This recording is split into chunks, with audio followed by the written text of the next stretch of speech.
bienvenidos.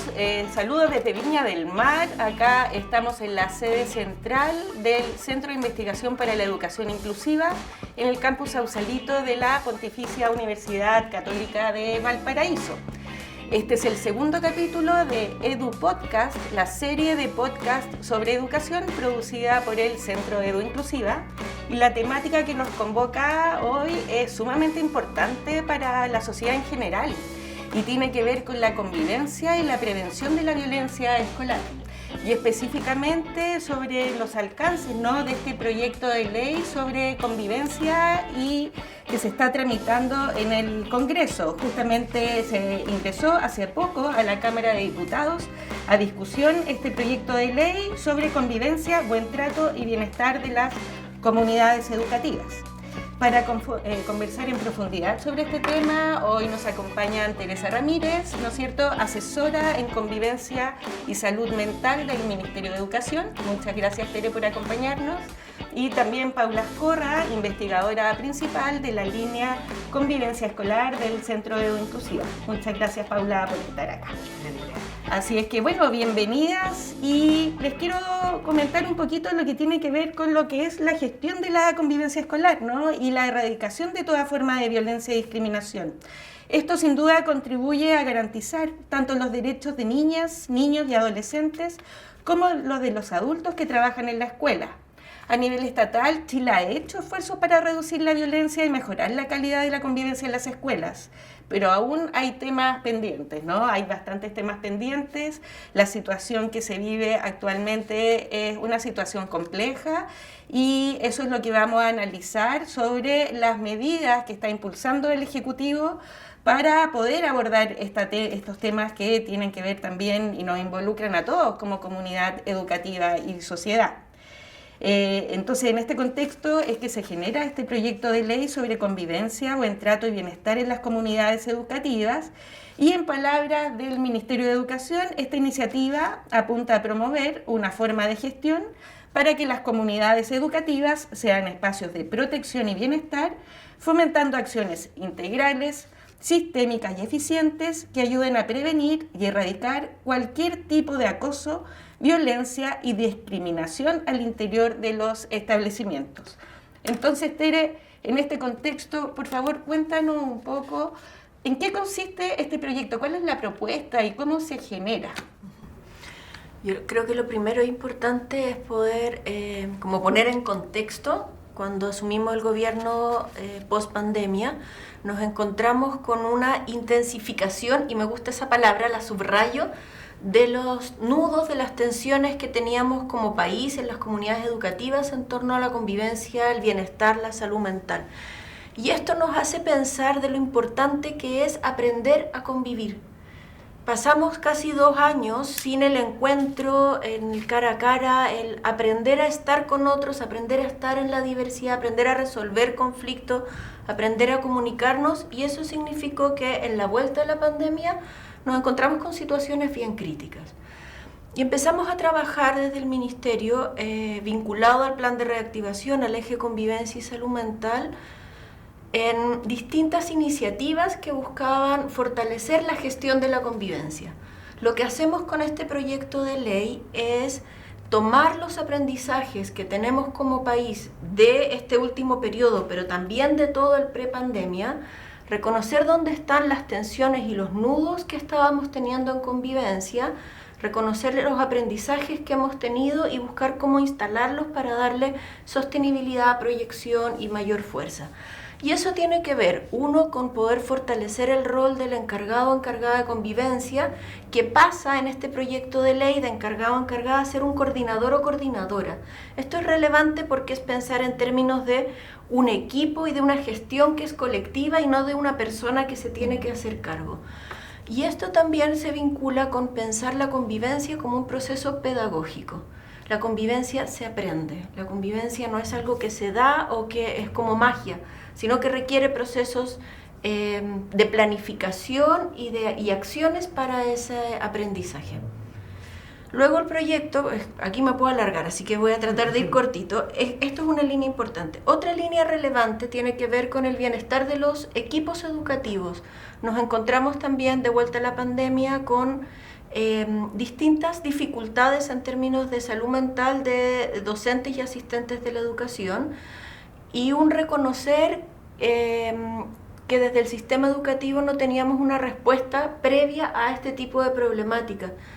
Y si nuestros cuidadores no están cuidados, imposible que hagan la tarea, imposible enseñar, imposible acompañar si yo no me siento como en un lugar seguro y de bienestar. Entonces, otra línea muy relevante de este proyecto tiene que ver con cómo fortalecemos esto. Y diría como en rápido una tercera línea que es cómo fortalecemos todo el sistema para el abordaje de la convivencia. No es solo la escuela, no es solo el profe, sino que es una mirada macro y sistémica. Entonces necesitamos, por un lado, al intersector, necesitamos trabajar en el marco de la ley de garantía, con salud, con la suceso para la protección de los derechos de los y las trabajadoras de la educación, con desarrollo social, etc. Entonces, ¿cómo fortalecemos el intersector? Y interiormente, ¿cómo fortalecemos el SAC, la Agencia de la Calidad, la Superintendencia y el propio trabajo del Ministerio a partir de la Política Nacional de Convivencia como gran marco que nos orienta y nos articula a todos? Paula, tú en ese sentido, por ejemplo, han trabajado lo que tiene que ver con convivencia escolar, llevan muchos años trabajando en terreno con las comunidades educativas, recogiendo las voces y bueno, te vimos en el Congreso, ¿no es cierto?, que fuiste al Congreso, a la Comisión de Educación de la Cámara de Diputados, que recogió también la opinión, ¿no es cierto?, de los investigadores. ¿Cuál es el análisis que hace y la lectura que está haciendo la academia y específicamente ustedes, ¿no es cierto?, desde el centro con respecto a esta ley? ¿Cuáles son los puntos que te gustaría abordar? Parto con algo un poquitito más, digamos, global de lo que dice Teresa, porque en realidad comparto mucho los puntos de lo que ella habla, pero quiero como mencionar que una experiencia de por ejemplo, de vivir discriminación en la escuela, o vivir violencia en la escuela, o vivir exclusión, o vivir cosas más sutiles, uno piensa que se termina con la experiencia escolar, y la verdad que no es así. Y yo creo que todos nosotros tenemos esa experiencia, que conocemos que hay gente que salió de la escuela y sigue contando que no se junta con los compañeros, o que es más tímido, que tiene más baja confianza en sí mismo, que tiene una más baja autoestima, ¿ya? Y la literatura te dice que esas personas, por ejemplo, tienen trabajos más inestables, se perciben con más bajo bienestar. Entonces, el tema de la convivencia y el buen trato es un tema fundamental para toda la vida. O sea, no es que pase solamente en la escuela y lo tengamos que reducir para que no haya violencia y porque los apoderados quieren una escuela segura. Acá hay un tema más de fondo que tiene que ver con preguntarnos cómo damos los espacios para que los niños de verdad desarrollen sus potencialidades y puedan ser felices a lo largo de la trayectoria vital. ¿Y por qué hice esta introducción? Porque estoy muy de acuerdo con lo que tú dices, Tere, por ejemplo, de conectar el intersector, que me gustaría que lo pudiéramos explicar, porque suena así como tan estratosférico, el intersector, así espacial, podríamos como decir que es eso. Pero entre los aportes, pues voy a entrar también entre las cosas que creo que le faltan al proyecto Andrea, porque está en deuda en algunas cosas, pero entre los aportes hay una cosa muy importante que tiene que ver con lo que hablé recién, y que cambia o amplía la noción de convivencia y le pone dos palabritas más. Le dice que es inclusiva y que es democrática. ¿Por qué esto es tan importante? Y tú me preguntas, hemos trabajado con las comunidades educativas en Chile. Mira, hemos estado en montones de escuelas y es bonito a lo largo de distintas ciudades. O sea, no solo acá en Valparaíso ni en Santiago, que a veces el centro del país se lo come todo. Y lo que uno ve, que hay una convivencia como muy normativa que tiene que ver con el buen trato y el respeto. Esas son como las palabras que se esperan, ¿ah? Cuando uno le pregunta a los niños qué es lo que más dicen los profes en la sala de clases, cállese, siéntese, o sea, son esas cosas de normas de respeto, ¿ya? Eso nosotros hemos analizado la política pública, cómo se evalúa, y tiene que ver con mantener un orden, una seguridad, que es fundamental, ¿ya? Pero es insuficiente.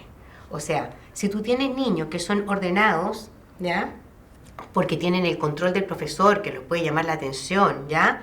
O si son pacíficos porque también lo puede llamar la atención, significa que no han internalizado por sí mismos, por ejemplo, la capacidad de mantener su diferencia con el otro y saber que puedo discutir y que puedo deliberar y que eso no es grave y que eso no significa que tengo mala convivencia. Porque ir introduciendo esa experiencia que se acerca más, ¿cierto?, a la ciudadanía, se acerca más a la inclusión, a respetar al diferente, ¿cierto?, es fundamental para una vida en sociedad. Este aporte que hace el proyecto de ley es súper interesante en eso, o sea, moverse de una perspectiva de control y seguridad, que es lo que se llama técnicamente de una paz reducida. ¿Por qué se llama reducida? Porque si yo quito el control, se vuelve a desordenar. A una internalización, una corporalización de prácticas, de cultura, de forma de vincularme con el otro para vivir en sociedad. Esto es súper importante, es como desarrollar esos comportamientos mínimos, de respetar al otro, de saludar al otro, de no agredirte, pero de poder disentir. Y eso para mí es muy, muy, muy valioso, así que lo aporto. Pensaba ahí, Paula, como la diferencia que hay cuando uno sigue una norma porque uno cree que es importante, porque tiene que ver con el bien común, porque tiene que ver con el construir comunidad, con que tiene que ver con lo que uno cree que es importante para el colectivo y para uno mismo, a cuando sigue una norma por susto, como tú dices. Claro. Y ahí es donde queremos hacer justamente una diferencia, pensando también en la construcción de ciudadanía. Como qué distinto es un ciudadano que cumple por miedo a un ciudadano que cumple porque cree en una forma democrática, participativa, de bien común. Entonces, claro, como con ese énfasis. Y eso es súper importante porque es como la diferencia entre tener, bueno, esto no en Chile nomás, para que no le pongamos el tema en Chile, ya en Latinoamérica, pero en el mundo entero, se ha normativizado y es más, judicializado. ¿Y esto qué significa? Que en México más que en Chile, pero en Chile también, porque tenemos la superintendencia o porque algunas pueden llegar a juicios y ha pasado distintos tipos de dependencia. Entonces está este temor a actuar, que tú dices como la norma. El tema es pasar de la norma a construir una experiencia vital de pasarlo bien en la escuela. ¿Cómo se hace eso? ¿Cómo cambiamos el foco para hacer eso? Y una de esas cosas, yo creo que se han dicho aquí, primero es cambiar el concepto. O sea, convivencia no significa tener la fiesta en paz. No es eso. O sea, convivir es respetar al otro, es saber que somos diferentes, ¿ya? Es saber que mi voz vale y puedo opinar, es saber participar, ¿ya? Es saber que aquellos diferentes también tienen algo que aportar y puede ser representado, ¿ya? Es esperar, por ejemplo, que yo también tengo derecho a que se me distribuyan oportunidades de aprendizaje, no solo los chicos que tienen una velocidad de aprendizaje más rápida o los que son más lentos, sino que yo también, que soy normal. O sea, implica todo eso.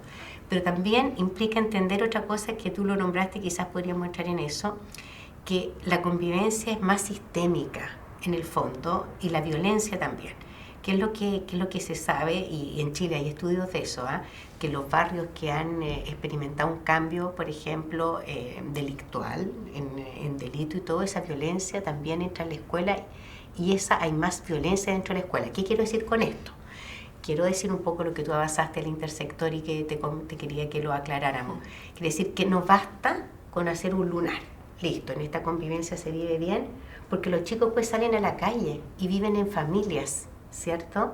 Entonces se trata de hacer una relación entre el barrio y la escuela, ¿ya? Y entender que esa convivencia está situada en esa comunidad más amplia y que tenemos que coordinarnos para que tanto en el barrio como al interior de la escuela se mejore. Entonces no es aislado. Y en ese sentido es bonito pensar que podemos avanzar, por ejemplo, en qué. Y lo hemos visto, y perdone que me tome la palabra, me pasa mucho que cuando visitamos las escuelas hay harto problema de salud mental, eso lo sabemos en Chile, y no solamente en la escuela. Y entonces las comunidades educativas quieren derivar, ¿ya? Y los servicios de salud, los consultorios, los SAPU están sobredemandados. Entonces no es tan fácil derivar. Pero si tenemos una interconexión y nos podemos coordinar mejor, ese alumno puede recibir quizás una atención más oportuna que repercute no solamente en su salud mental, sino que posibilite un proceso educativo mejor. Ese es un ejemplo, ya podemos dar mucho también de seguridad. Pensaba también, como para entrar en el tema del intersector, Nos gusta mucho el modelo de escuela total, que es esta pirámide que lo que nos invita a pensar es en un gran número de acciones de promoción del bienestar, de la convivencia, de la salud mental para toda la comunidad educativa, como base de la pirámide, un grupo de acciones focalizadas para ir detectando quienes requieren apoyo y dar los apoyos, y luego en la punta de la pirámide un número de acciones específicas, acotadas, que requieren como miradas más especializadas. Y por esto es tan importante el intersector, porque cuando pensamos en esta pirámide, el gran agobio de las escuelas es pensar que nosotros, escuela, liceo, jardín, tenemos que abordar toda esta pirámide. Y eso es muy agobiante, porque desde educación sabemos, podemos hacerlo mejor, pero sabemos cómo hacer promoción y cómo promover la convivencia. Si tenemos como orientaciones claras, podemos saber cómo fortalecer esas oportunidades de aprendizaje y la convivencia en la clase matemática, en el recreo, en la interacción, en cualquier espacio. Eso es algo que podemos hacer. Podemos avanzar también en poder detectar como tempranamente situaciones. Ahí los profes, los asistentes de la educación también, en su interacción cotidiana con los estudiantes, se dan cuenta, como aquí algo está pasando. ¿Sí? Muchas veces no tienen el lenguaje técnico, pero es como aquí, algo le pasa, algo pasa acá. Entonces podemos avanzar en mejor... pero luego está esta punta de la pirámide, que cuando la escuela dice, ¿qué hago cuando un estudiante necesita apoyo específico, especializado? ¿Qué hago cuando un colega está sobrepasado, con desgaste? Es como la escuela no nos da abasto. Y ahí, claro, la tendencia que hemos tenido, como por la falta también de un modelo claro, creo, es las duplas psicosociales o el encargado o encargada de convivencia. Y claro, son personas que es como, no puedo con todo. Y ahí el intersector, pero el intersector ampliamente, porque tú decías, necesitamos mejorar los canales de derivación a salud, pero también necesitamos, yo esto lo decía en un principio, la ley de garantía, vamos a tener OLN, oficinas locales de la niñez instaladas territorialmente en todo el país, que su mandato es poder resguardar los derechos de todos los niños y niñas en el territorio. Entonces, qué importante es cuando pensamos la convivencia como un elemento central de la formación de todos los niños, niñas, estudiantes del país, que tiene que estar garantizado por el Estado desde los territorios. Necesitamos entonces a niñez, a salud, necesitamos el Ministerio de la Mujer también para poder pensar en montones todavía de situaciones como de violencia o de acoso que seguimos teniendo. Necesitamos al Ministerio del Trabajo para resguardar a los y las trabajadoras, y necesitamos entonces un montón de apoyos para este punto. Pero quiero bajar porque también necesitamos apoyos para pensar sobre estos otros dos niveles. ¿Sí? Desde educación podemos preguntarnos, ¿qué puedo hacer para que mi clase sea un espacio que entregue más oportunidades a los estudiantes para avanzar en convivencia o para aprender de convivencia? Pero también necesitamos que venga salud y que nos diga, desde la expertise de salud, cómo hacemos promoción de la salud mental. Nosotros tendemos a decir, vamos a hacer una charla. Bueno, ya sabemos que una charla no hace diferencia, pero ahí necesitamos especialistas que nos digan, no es una charla, es un grupo de acciones con una continuidad Entonces necesitamos una mirada más amplia, más integral, más multidisciplinaria, porque los problemas son de amplia complejidad.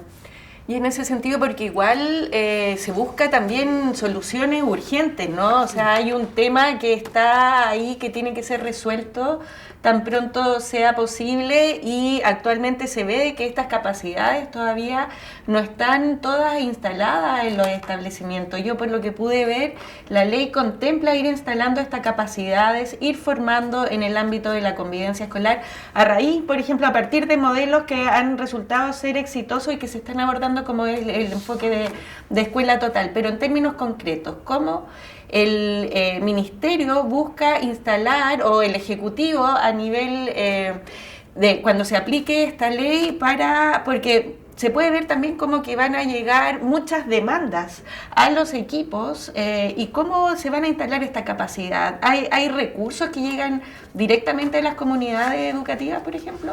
Sí, son muchas preguntas juntas. Sí. A ver, lo primero que creo que es importante es decir que no partimos de cero. Lo conversábamos antes. No es que hoy no tengamos encargados o encargadas de convivencia, no es que hoy no tengamos equipo. Es el equipo de acá ha hecho harta investigación que muestra cómo se han ido instalando a partir de la ley CEP y de otras herramientas también, equipos que abordan la convivencia. Las orientaciones de nuestra Política Nacional de Convivencia también han aportado en esa línea, enfatizando que necesitamos equipos, que los equipos en las escuelas tienen que tener alguien que lo coordine, un encargado o encargada, pero que además se suman las duplas psicosociales, la mirada pedagógica desde el UATP, los equipos PIE, inspectores, orientadores, orientadoras. Como hay un amplio como equipo de profesionales en la escuela que ya viene trabajando en esto. Sí hacemos algunos énfasis, por ejemplo, de decir, no basta con que haya un encargado o encargada de convivencia que tenga unas horitas, un ratito. Necesitamos a alguien que esté dedicado, dedicación completa, exclusiva a esta tarea que es central.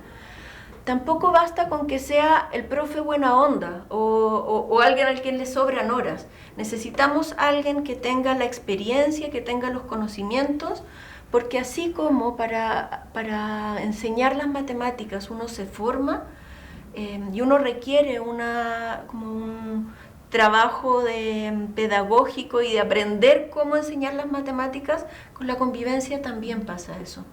Entonces necesitamos esa especialización y eso es algo que estamos instalando en el perfil.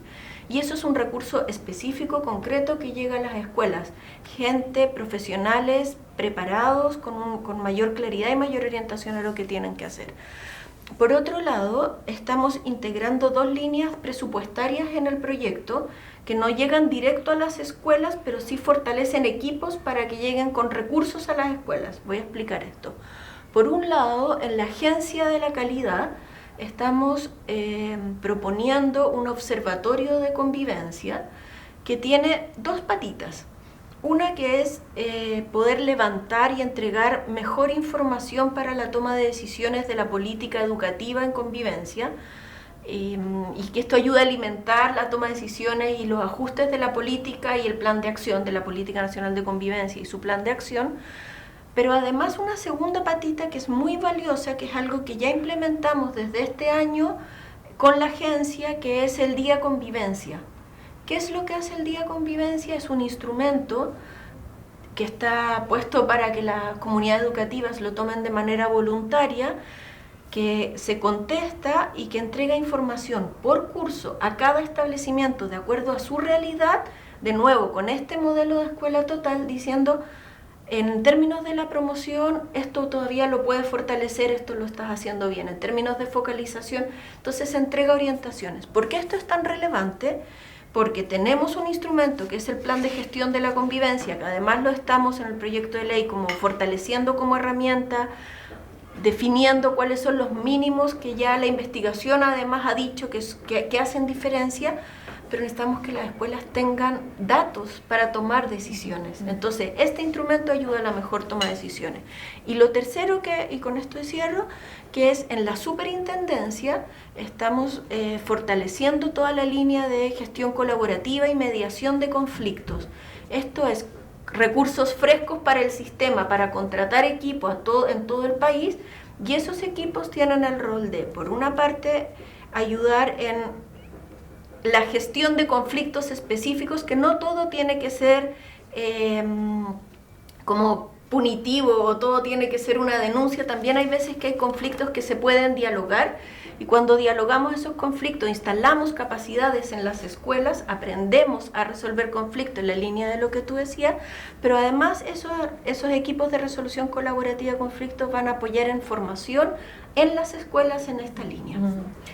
Y ahí lo que tiene que ver, Paula, me gustaría conversar porque Teresa mencionó el tema de lo punitivo, que es algo que vuelve, ¿no?, una y otra vez, porque muchas veces se abordaba la convivencia escolar desde el punto de vista de la sanción, lo punitivo, ¿no es cierto? Obviamente existe el tema de proteger a las comunidades, que sean espacios seguros, pero ¿es una buena vía abordar el tema de la convivencia solo desde lo punitivo? Porque lleva una paz duradera al final eso. Quiero hablar de dos cosas, vamos a hacer un cambio. Uno, lo punitivo, después tú dijiste cuidar, pero hay un paso más que es garantía de derechos. Entonces creo que vamos a hacer ese recorrido.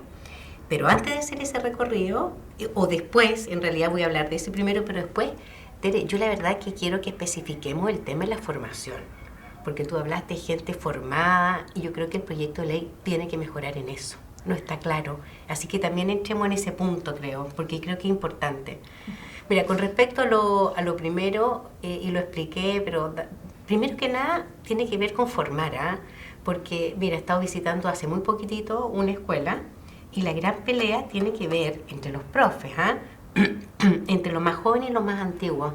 Y los antiguos, de acuerdo a la interpretación que hacen los jóvenes, tienen una visión como de hacer clases más expositivas, de que los chicos se queden sentados, son más punitivos en eso, exigen más orden, o sea, y los jóvenes no. Y los más antiguos dicen que los jóvenes son más livianos, que dejan hacer.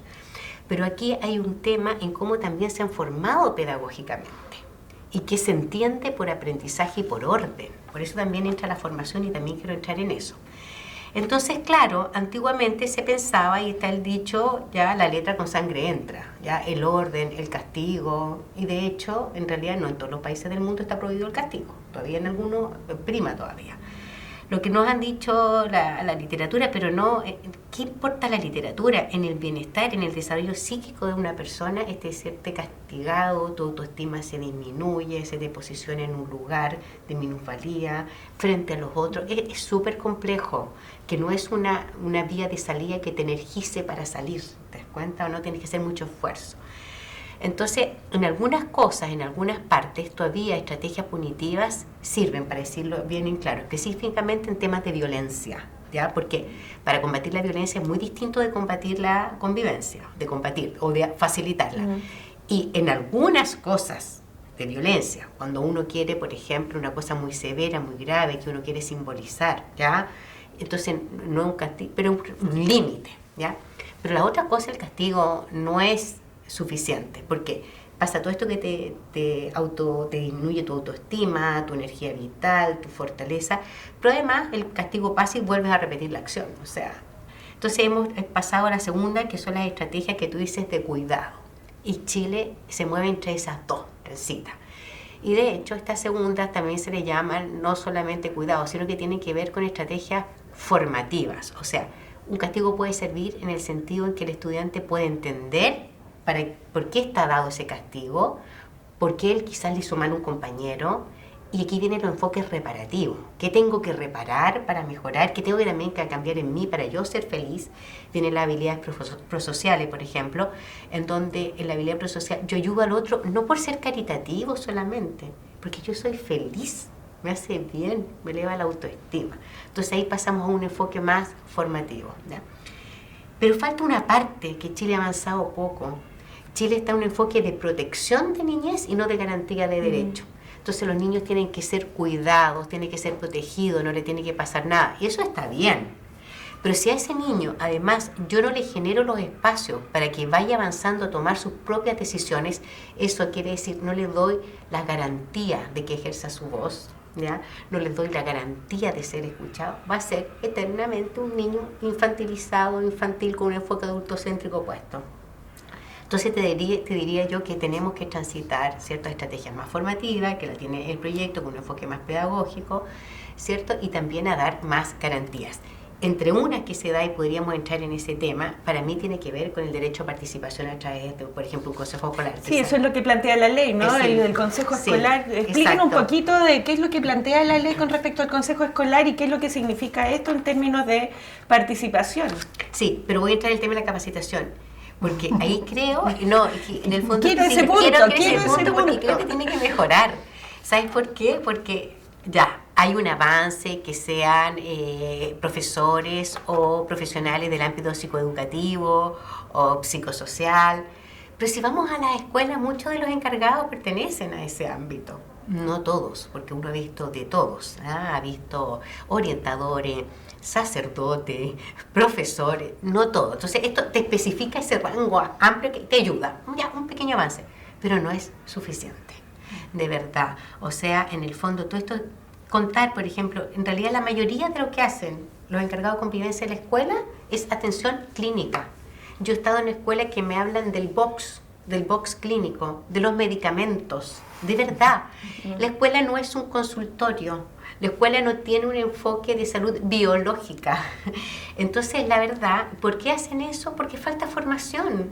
Entonces, hay que avanzar, hay que especificar esa formación, porque ya como tú decías, Tere, tenemos esos encargados, tenemos un recurso puesto ahí. Si lo capacitamos, si le damos un buen enfoque, podemos lucir, sacar brillo y avanzar.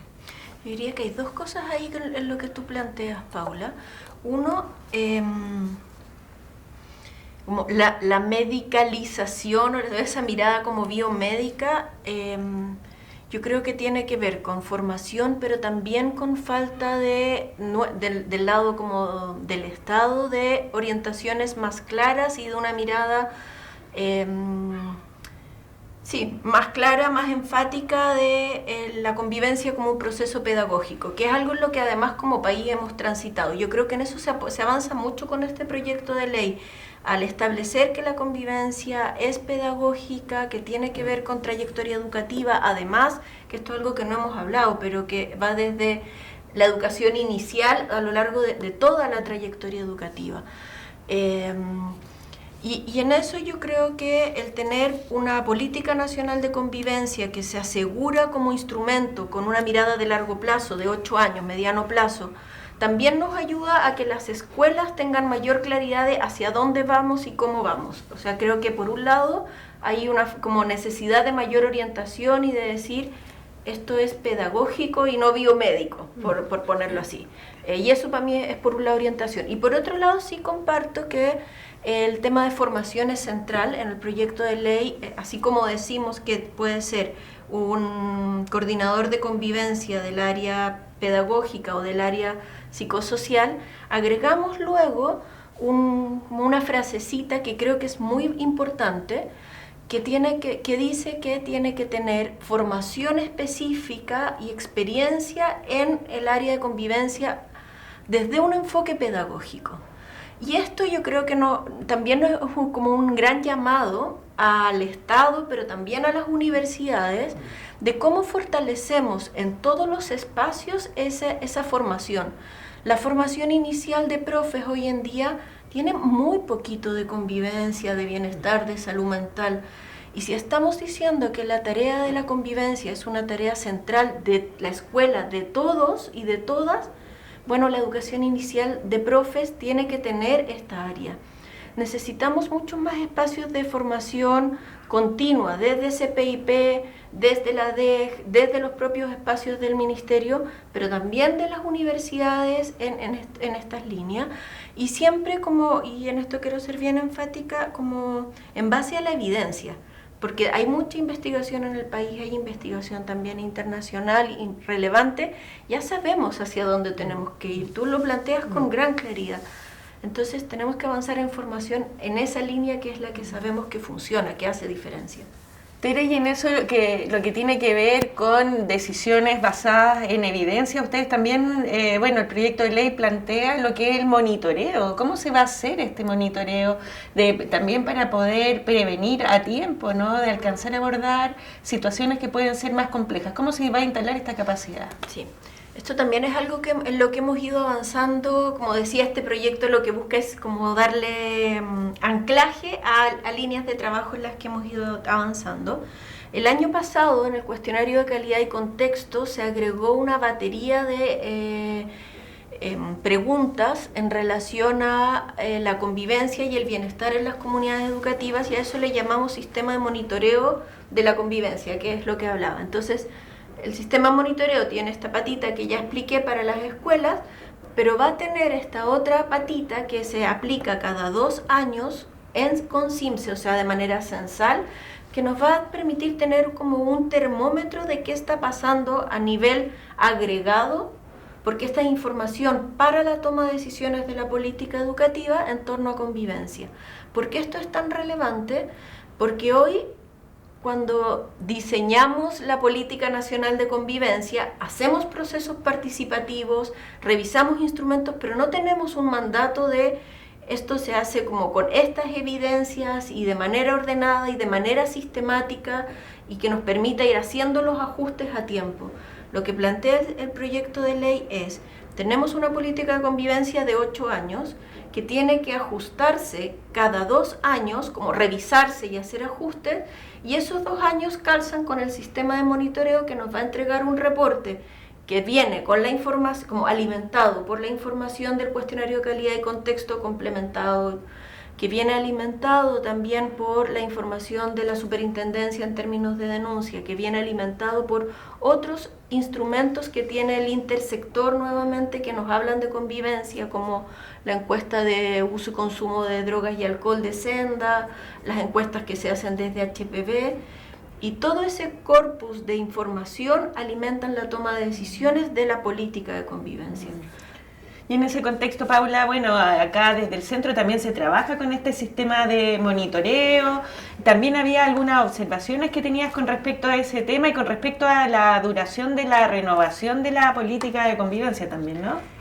Sí, en realidad el tema del sistema de poner como un observatorio, uno se preguntaría, así siendo controversial ahora también, por una parte es buena idea. Por ejemplo, para que todos sepamos, y aquí el tema es bien delicado, porque hemos hablado mucho que ha aumentado la violencia, que la violencia en las escuelas, y la hemos visto en la prensa, y la hemos visto en televisión, y hemos visto violencia fuerte, es cierto. Pero quiero así ser clara y decir, en el fondo esto pasó en otros países también, pero quiero decir que Chile tiene una encuesta de violencia actualizada, en donde le preguntamos a los estudiantes, no de unas partes escuelas de Santiago, porque cuando vemos violencia son de algunas ciudades, que se ha aumentado en todo Chile, no lo sabemos porque no tenemos indicadores y pruebas para medirlo. La última, que fue la ENVAE, ¿cierto?, es de 2014 en violencia. ¿Por qué te digo esto? Por ejemplo, en Estados Unidos les pasó lo mismo y se hicieron la pregunta, ¿esto es un efecto como de halo? O sea, es tanto lo que produce la prensa que todo el mundo empieza a ver, y pescaron todos los indicadores, que es un poco lo que podría ser el observatorio, ¿cierto? Por eso digo que lo encuentro valioso. Entonces se hicieron un estudio longitudinal del año 2000 al 2024, o sea, 24 años. Y fue muy bonito, porque a pesar de lo que dice la prensa en Estados Unidos, en un estado, porque ustedes saben que esto es distinto por estado, esto es California, había disminuido la violencia desde la percepción de los estudiantes. Entonces esto fue súper revelador. Entonces, encuentro importante que un observatorio haga esas cosas. Primero, que tenga instrumentos para medirlo, de verdad. Y segundo, que haga los estudios y que pueda en el fondo entregar una evidencia real y no que no nos quedemos con un sensacionalismo de la imagen, ¿ya? Entonces lo encuentro importante, relevante, creo que va en la línea correcta, se pueden ampliar además algunos otros constructos de violencia. Lo encuentro interesante, pero hay que meterse bien en el fondo en cómo se va a medir y cómo también se puede como parar este discurso, que yo creo que es muy nocivo lo que está pasando. Es como que una escuela tiene problemas y todos saltamos, o sea, se produce un efecto de infección, no, es que el tema de la violencia es así. De amplificación también. Claro, entonces es importante contar con esto, con instrumentos de medida y todo. Y nos falta el tema de la participación. Sí, que yo quiero, es que ese es para cerrar, porque el tema más... Sí, claro. Que lo planteabas en términos de violencia. La violencia, de nuevo, es como una parte. Y yo creo que es tan importante, solo para hacer el énfasis, porque tú lo habías dicho antes también, que necesitamos mirar la convivencia y no solo la violencia. Y eso también es importante de este observatorio, que es no solo ver las situaciones críticas de violencia, sino también si miramos la convivencia y tenemos como información sistemática, continua en relación a convivencia y violencia, pero en convivencia, podemos fortalecer esta parte. Y lo que sabemos es, si fortalecemos el trabajo en convivencia, las situaciones críticas de violencia también son menos. Entonces, ¿cómo avanzamos en eso? Claro, se puede desactivar a tiempo también. Y bueno, hay un tema, nos queda poquito tiempo, unos minutitos, pero hay un tema que es como que es central, ¿no? Y que tiene que ver con esto, justamente que se hablaba de las voces de los estudiantes, la participación de las comunidades educativas en todo este proceso. Y el proyecto de ley plantea un punto que tiene que ver con el consejo escolar. Y hay voces que surgen también y que dicen, pero esto va a significar restarle autoridad a los directores, por ejemplo. Tere, cuéntame un poquito, porfa, a qué se refiere con consejo escolar, cuáles son los alcances, y Paula, por favor, también tú complementa con el tema de qué significa autoridad en este contexto y bueno, autoritarismo también, habría que hacer esa contraposición. Sí, muy importante esa pregunta. Lo que hace el proyecto de ley es establecer que el consejo escolar tiene que participar de la toma de decisiones respecto a dos instrumentos muy específicos, que es el plan de gestión de la convivencia y los reglamentos internos. ¿Por qué ponemos esto y cuál es la relevancia de esto? Es decir, desde dónde partimos la conversación es bonito, porque volvemos ahí, ¿no? Que es, qué distinto es cuando yo sigo una norma que me plantea mi reglamento, ¿sí? Sigo una norma porque me doy cuenta que ayuda al bienestar de todos, a cuando sigo esa norma porque si no me castigan, ¿sí? Entonces, lo que hacemos es decir, necesitamos mayor compromiso, mayor participación, mayor involucramiento de toda la comunidad educativa para que crea en la norma, para que la comparta y para que entonces la viva porque le hace sentido, no por temor. Y eso es lo que hace el proyecto de ley, es facilitar herramientas para que hayan procesos más participativos y de mayor como integración de estos instrumentos de parte de toda la comunidad. Yo creo que es un súper buen tema, Andrea, porque yo estuve, como tú dijiste, en la comisión y después es un tema que me interesa, uno lee los periódicos y se hablan de palabras muy fuertes, o sea, como cogobierno, ya un proyecto anticonstitucional. Y la verdad es que no lo interpreto así. Obviamente las interpretaciones pueden ser distintas de las personas, en eso consiste la democracia, pero me gustaría entrar en eso. Primero aclarar que en realidad el Consejo Escolar existe desde antes, ¿ya? Está consagrado en la Ley de Violencia Escolar, pero no para las escuelas particulares pagadas, ¿ya? Que ellas se las libera de esto, pero igual tienen que formar un órgano que sea un órgano de buena convivencia, algo similar, dicen, pero no como consejo escolar propiamente tal, ya está. Lo segundo, que el consejo escolar puede o no ser vinculante en su toma de decisiones si el sostenedor así lo estima conveniente, y eso no cambia, ¿ya? Entonces, en el fondo en esto de que en realidad hay un cogobierno es raro porque la ley no le da ese poder, va a depender del sostenedor que diga, ¿me entiende? El proyecto de ley no cambia eso con respecto a esa decisión del sostenedor, entonces no es que sea per se vinculante, ese es un punto, pero lo que sí hace, y a mí me parece importante, es que amplía este espacio de participación también para los chicos de escuelas particulares pagadas, ¿ya? Y eso a mí, fíjate que lo encuentro relevante. ¿En qué sentido? En varios sentidos. Cuando nosotros hemos seguido escuelas particulares pagadas y todos, en realidad, la gente que nos está viendo y todo, a través de la prensa, también sabemos que tienen problemas. Sí es así, ¿cierto?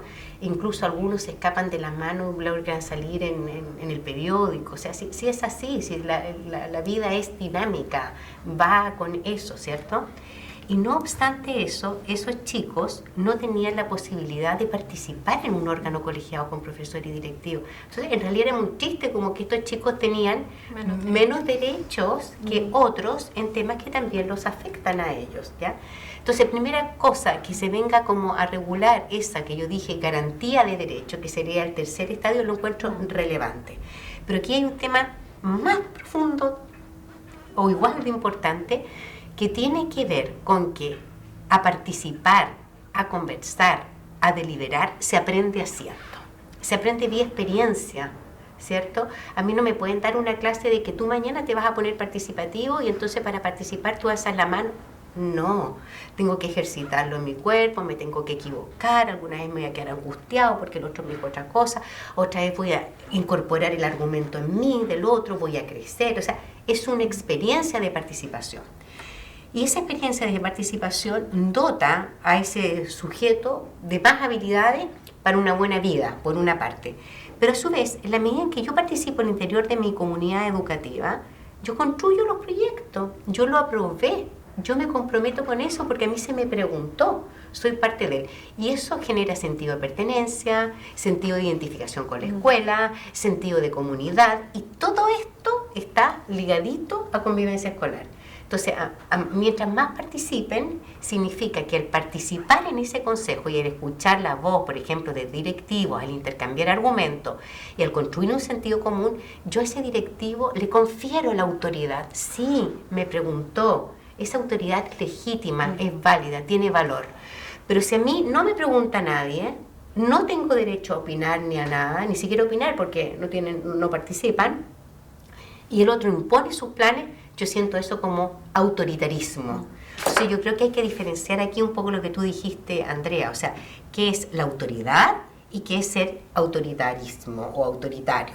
La autoridad es un proceso, ¿cierto?, de autoridad conferida vía participación, deliberación, y eso lo logran estos consejos con distintos actores, porque no están solamente los estudiantes, están representantes de los apoderados, representantes de los profesores, representantes de los funcionarios. O sea, hay que aprender a hablar en la diferencia. El autoritarismo es una imposición. En ese sentido, no encuentro que sea un cogobierno, creo que es un avance. ¿Ya? Un cortito, sí. Que para el diseño del proyecto de ley escuchamos muchas voces. Sí, eso te iba a comentar, justo, ¿no? Claro, del sí. reglamento. Sí, sí. Escuchamos muchas voces. Trabajamos con un consejo el 2022, con un consejo de convivencia y salud mental, con representación de organizaciones sociales, de académicos y académicas, de fundaciones, de organismos internacionales, bueno, amplio. Después tuvimos un consejo de reactivación con participación de gremios, de municipios, de particulares, organizaciones de escuelas particulares subvencionadas, etc. Y en cada uno de estos espacios fuimos recogiendo información. Para la política convivencia hicimos otro levantamiento participativo donde participaron profesores, asistentes de la educación, familia, estudiantes. Escuchamos al COSOC de estudiantes, que el COSOC del Ministerio de Educación está compuesto solo por estudiantes. Entonces, tuvimos muchos espacios para ir escuchando. Y uno de estos espacios fue una mesa que tenía que ver con violencia y espacios protegidos. Y ahí hablamos sobre el tema de autoridad pedagógica, que es desde donde tomamos también en este proyecto de ley. Y ahí hay una investigación de la académica Katia Araujo, que es interesante como ella plantea que para fortalecer y para instalar la autoridad pedagógica se requiere participación. Que es muy en la línea de lo que tú estás planteando. Lo que hace diferencia y lo que realmente instala autoridad es la participación. Y por eso en este proyecto fortalecemos canales de participación, porque creemos en la autoridad, creemos en el rol de autoridad pedagógica de docentes y de asistentes de la educación. Creemos que es relevante, que se requiere autoridad en la escuela, pero esa autoridad es una autoridad que no es autoritaria. Entonces, marcar esa diferencia. Sí, bueno, muy interesante esta conversación, yo le agradezco muchísimo, nos pilla el tiempo como siempre, pero lo bueno es que al igual que se busca participación, ¿no es cierto?, en la escuela es reflejo de nuestra sociedad, estamos en ese proceso ahora. Este es un proceso democrático de discusión sobre una ley que va a regir y que tiene la particularidad, ¿no?, de instalar en el debate nacional, en el centro, también un tema tan importante como es el bienestar, ¿no?, de las comunidades educativas. Así es que, bueno, mucho éxito en este proceso legislativo al cual se convoca a distintos sectores. Hoy se escuchaba al ministro de Educación también hacer un llamado a todos los sectores políticos, ¿no es cierto?, para participar en esta discusión, justamente evitando una discusión que sea regida por términos ideológicos, sino que aspire a una construcción de país como Estado, de garantizar, ¿no es cierto?, una convivencia y prevenir la violencia en las comunidades educativas, y por lo tanto también como sociedad tenemos que avanzar también ahí, tenemos una responsabilidad también. Así es que muchas gracias a quienes nos escuchan también, a quienes nos ven, y nos vemos en el próximo capítulo de los Edu Podcast. Muchas gracias, Tere y Paula. Gracias, Andrea, gracias, Tere. Gracias, muchas gracias y por este espacio, porque como decías, necesitamos muchas voces. El proyecto de ley está en un proceso todavía de mejora y es muy importante escucharles a ustedes y escuchar las distintas voces para que tengamos un buen proyecto. Sí, eso, gracias.